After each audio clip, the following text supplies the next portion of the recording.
I really need your help, okay? Like the TikTok detectives, help me. I'm so mad right now. I received a notification from Apple yesterday telling me that I have a product to be picked up. I then received from my credit card company that there was a charge by Apple.com for $2,500. I immediately called my credit card company, right?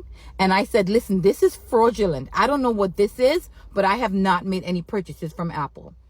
Today, I get a message on my phone telling me that my 2 iPhone 17s are ready to be picked up in the Upper East Side Apple store.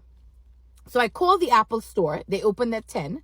I called them. And when I called them, I spoke to a young lady and I asked her, I said, here is an order number that I received for a product that I did not buy. I've already called my credit card company. Can you please help me verify the name of who is going to pick up this product? She asked me to verify my name, my address, and my personal information.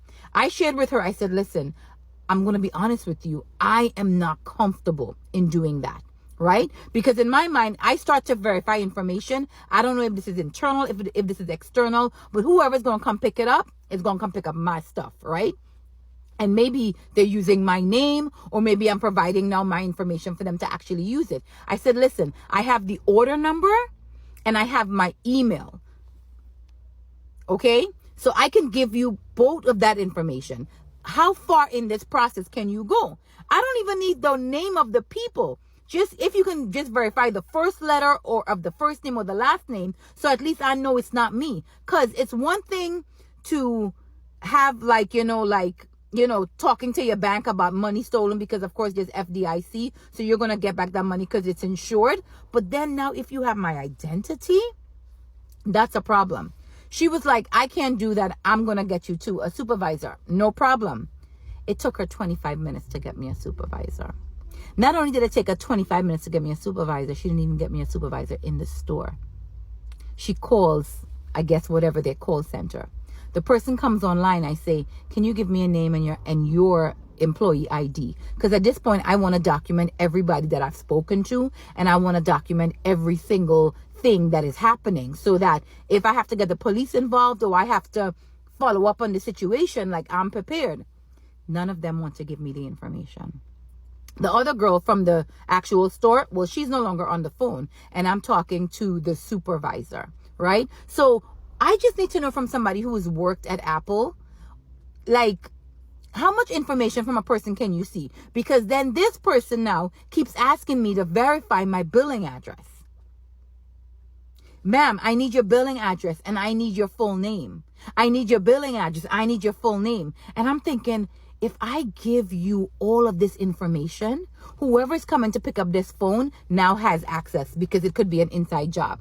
So I'm sharing with her my concerns. I'm sharing with her the issues. I'm saying to her, listen, I just really want to know, like who's, like the name, the first letter, the initial, just so I know that it's not mine. She said, but you already called your bank, right? You already got it taken care of, right? So your bank is going to give you back the money, right? So I said, yeah, they are going to give me back the money. But what about my data? Right? Has that been compromised? Again, she's asking me to verify my information. And I say to her, I have the order number and I have my email. How far can you get into my account with that? Right? Because this could be an inside job. And she says, that doesn't happen here. No one will do that. And I said to her, you're not even being objective with what I'm sharing with you. I said, you know what, ma'am? I really hope that no one ever steals your identification, and that no one ever steals your money. Okay? Because I don't know about y'all, but $2,500 for a thief out of my money is real. So thank you, FDIC, because I'm going to get my money back. But you know what? We're bankrupting the American people eventually and slowly. This is an $11 trillion industry, which is scamming people. Okay? My email was recently part of a data breach as well, too.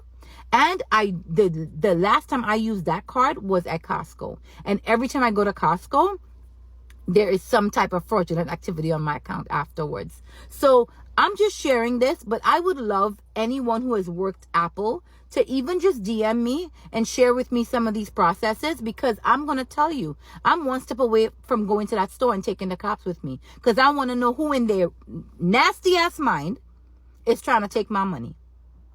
You feel what I'm saying? Like, this is a problem. This is a problem, America. We got to wake up. This scamming stuff is getting out of control. And I don't know what's happening over at Apple, but it ain't sounding right. It is not sounding right, okay?